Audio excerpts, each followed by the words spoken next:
It's been a while.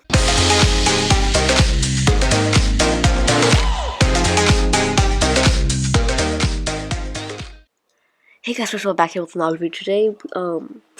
I know it's been a long time since I have uploaded a video, and I have a good reason for that. The last video I uploaded was right before school started, and I know I said that I would upload on this clone text engine video as fast as I could, but I did not have enough time, right? Like, I got really busy, school started, I got some more new things, I even joined an FLL team, right? For those who don't know, that's First Lego League. You make a bunch of robots, right? You code them. It's really fun. And so yeah, so there's a lot of new stuff going on right now in my life. So haven't really found the time yet, but now I did find some time to make this video. And yeah, so let's get into it. It's really simple. So all I've got to do is create a new project. Easy as that. You can name it whatever you want. You might even be using an old project, right? Doesn't really matter. You can be implementing this into a new game that you're making. It's okay. We're just making a sprite that makes a clone text engine. So let's just name this. Alright. So if you haven't already, I have a pen text engine video I uploaded 2 months ago from the time of recording this, and yeah, it's got like tons of views, right? And so if you haven't already watched that, be sure to watch that first. That goes over the basics of a text engine in general, right? And it gets like the easy one part. And this one's a bit more advanced, but yeah. So it has more features though. So that's the good part. And I won't go into too much in depth of which one's better, right? Because I'm planning on making another video about that. I'm a comparison video about which one's better for you, because there's different use cases for this engine. So again, in an engine, we always want to basically kind of compact everything into one block. If we can't make it like 2 blocks or something, right? But we want to compact everything as much as possible. So what we want to do, go to my blocks, let's define something. So let's make a block. So let's just say render text, alright, and then we want to ask for a string, alright, and let's do start x, alright, ask for starter x, alright, and start y, ask for start y. Now wait, why are we doing start x and start y? Why aren't we just saying x and y, right? So the thing is, when you make this, it's like, I don't know if any of you guys have done Python, but when you make a rectangle using the turtle command, right? What happens is you make it, and the x and y coordinates you use use like the top left, right? So use the top left, right? So same thing with here. We're not using the center for the text, right? We're actually going to be using the very top, the very left, right? Yeah, that's right. You heard top left, which means we do have text wrapping built into this. So that's going to be really fun. Let's add a delay, alright? In case you want to, change some stuff up. And, let's do x spacing, alright, and y spacing. Alright, what is this x and y spacing for? Well, this is for like the text wrapping, alright. So the y spacing for the text wrapping, the x spacing is for like the distance between each character. And yeah, that's really it. It's a lot of inputs, right? If you're gonna keep something the same and you never want to change some certain things, you can do that. It doesn't really matter, right? You can remove some of the inputs as is. I'm just trying to do all the inputs. Oh wait, I forgot. Add one more size. Very important one. Whoops. Right, that way. Okay, you can click OK. That way we have the ability to like change the size if we need to, and we do not need to click run without screen refresh. In fact, do not do that. If you do that, it will not work. So yeah. let's go into looks, right? We want to show, make sure it's being shown, because we will hide this at a point. Yeah, I'll explain a bit more later. And let's start with the size thing. So we're gonna set our size, right? Because when we're cloning, we want to make sure our size, we want to make sure all the settings are set up first, and then we're gonna go do start cloning. So set size to size %, right? So that way, we can get the size that we want it to be. As you see, I have nothing in here yet. I'm probably gonna I'll be right back. I'm gonna add a bunch of numbers, letters, text, all kind of stuff like that. All right, and yeah, I'll be right back. All right, I'm back. So what I did is I've got costumes. Took a little while to load. So I have tons of costumes, all the numbers. I have a blank costume, it's a space, right? The text actually has a space in it. It's just a blank costume. All the letters of the alphabet, uppercase and lowercase, right? That way, you can display both. Yeah, a lot of letters, and then tons of different kinds of punctuation if you want to add any, just in case, right? Like tons. So I have this actually shared up for my pen texture tutorial. So if you guys want to check that out, it will be in the description, the tutorial and the assets. And yeah. Okay, so now we also need to make some basic variables, alright? We want to make an index variable because when we render a string, we want to know which character we're at, right? So we're going to store that in a variable. So we're going to index, right, for this sprite only.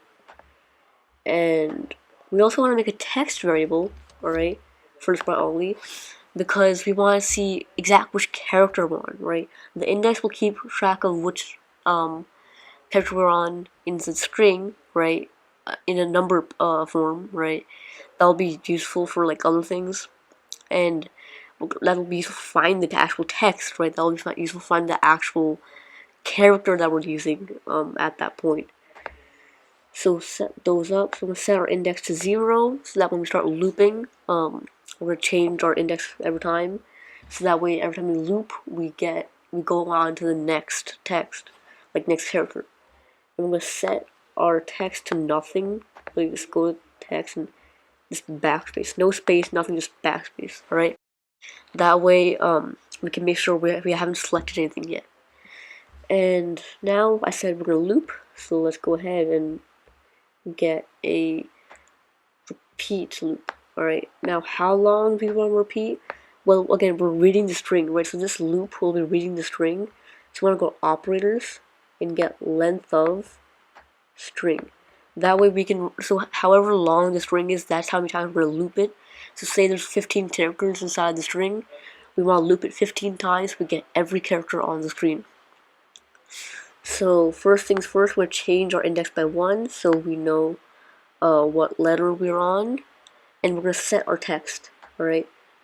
Because we need to know what our text is. So we'll go to operators again, and we get letter 1 of apple, alright? Now I think you can start to see what happens. Letter 1 of apple, that's A, right? Letter 2 of apple, that's P. Letter, let's say 5 of apple, that's E, alright?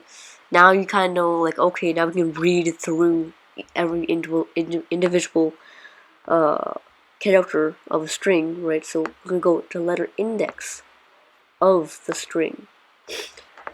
So what this means is we're reading every single we're going. So every time we go change our index by 1, right? Like every time we loop, we're gonna change our index by 1. So every time we print out a letter, say I'm writing apple, all right? I change index to 1, so I'm looking at apple now, right? My text set to apple. We're printing out the A, and then go to the next spot, right? Our index changed by 1, so now the next letter is P, all right? So we're gonna go ahead, change our index by 1, and then we're gonna go ahead find the second letter inside our string, and that will be P, and then we're gonna loop constantly like that, and that's how it will write out. So yeah, and now we're gonna switch our costume actually to the variable itself, which is text. That's very important. Again, you guys can make your own custom characters and all that. You can make your own custom font, whatever you want. But you want to make sure the costume names, right, are exactly the same as the character, alright? And make sure you have a blank sprite, right? Not a sprite, a blank costume, right? But the text, the name should not be blank. It should have a space in it, alright? So it needs to have space, so it will work. So now we've got our costume switched over to text. And now we're just going to create a clone of ourselves. So we go ahead and create a clone of ourselves. Now you think, okay, well, this is it, right? And yes, in a sense, it is over. There's nothing really else left, alright? So, yeah, this is the whole text engine, but for text wrapping, we're going to add a bit more code. Yeah. Oh wait, 1 second. I forgot to add the setup, right? So right underneath set size, we're gonna set our x and y to start x and start y. So let's go ahead and just test this really quick. So let's just do a one green flag clicked. All right, and yeah, render text. Let's say 3x and y. I start y 190s, x 190s, y 0. Delayed, can't reset that yet. We haven't set any of these yet. Extend size 100. So I click the green flag. It doesn't really work. So yeah, the reason it's not working is because we haven't set our text wrapping yet. So that text wrapping is actually kind of necessary for this exact engine to work. So let's go ahead and do that. So for text wrapping, we're going to need an if else statement. Alright. So let's go ahead and get that if else out into here. And we're going to put it inside of the repeat loop. Alright. Yeah, everything will be inside the repeat loop. So we want to go ahead and go to operators. Drag out this. And go to motion. And we want to find our X position. Alright.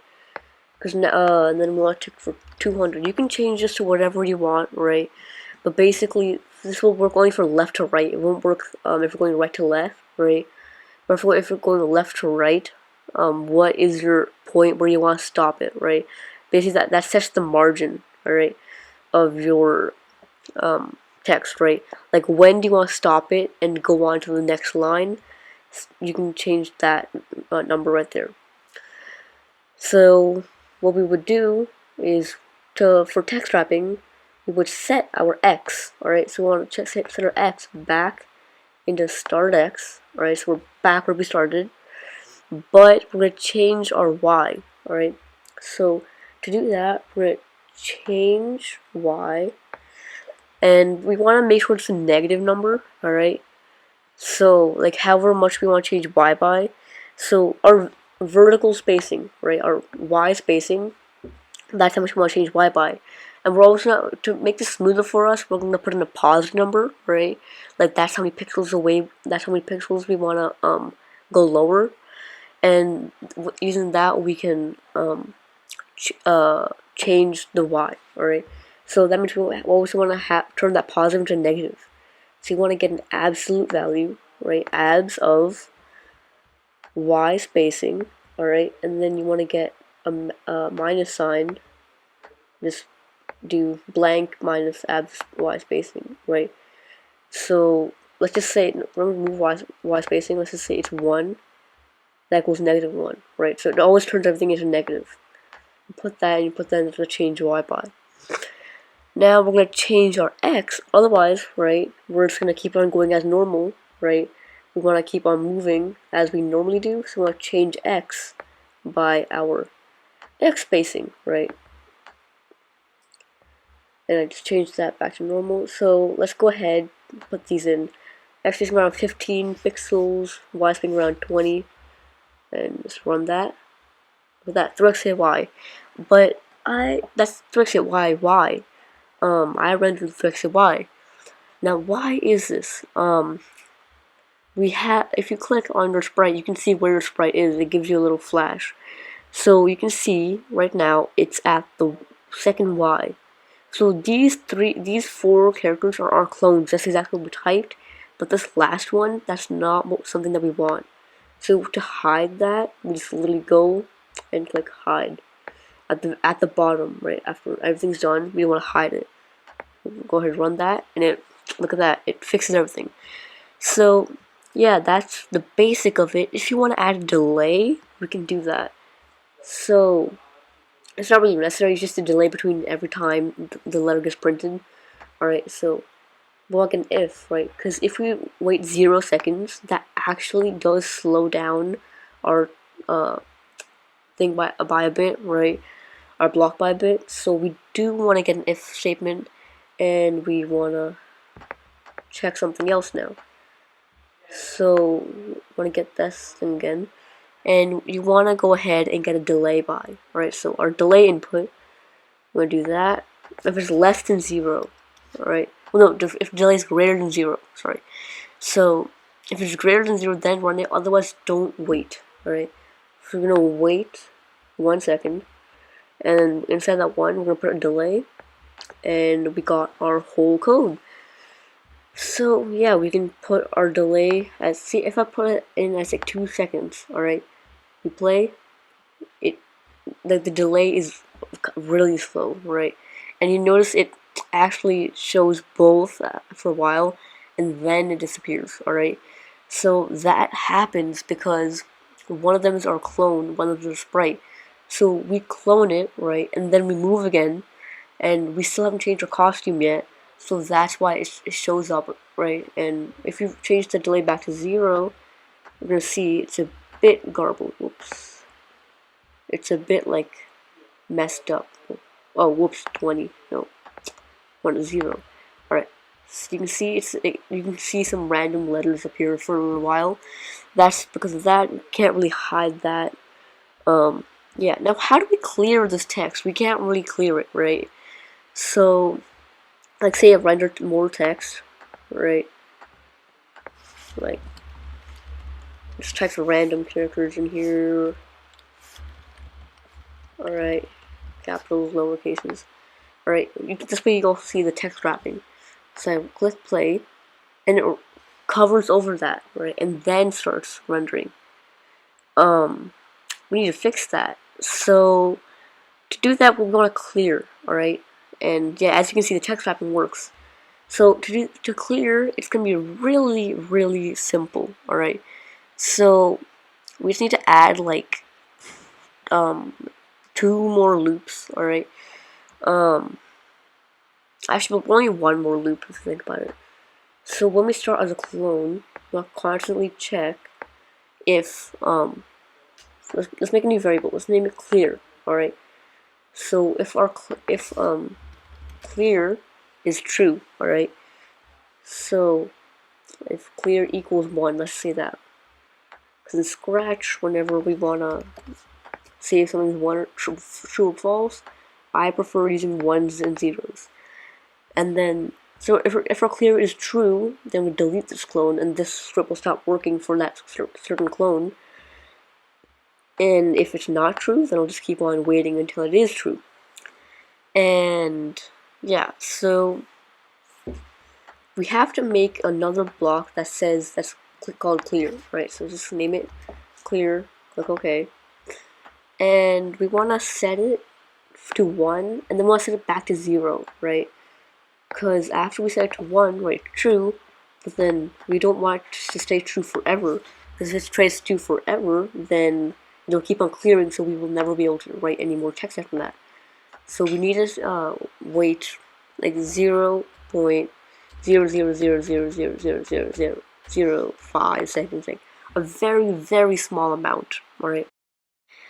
So now we can go ahead, try this out. So we want to wait 1 second, because I don't want to clear instantly, and then clear, and then render some more text. So let's watch this. See, if you noticed, I want you guys to look at the clear variable closely, alright? Look very, very closely. See, you saw flash 1 for a quick second, and then the rest of y disappeared, and some more text came in. That is this block working. And yeah, so that's really it. Everything seems to be working perfectly fine. And yeah, that's it for this whole video. If you have any questions, you can always message me on my Scratch profile. It's 3xay. Or you could always just message me in the YouTube comments, right? Either one. Be sure to subscribe. It really helps the channel out. It really motivates me. And if you do, don't forget to hit the bell icon. The bell icon will allow you to see any videos, because I don't post regularly. So whenever I do, you don't want to miss it. So be sure to hit the bell icon, like, and yeah, that's it. Thanks for watching. 3xay out.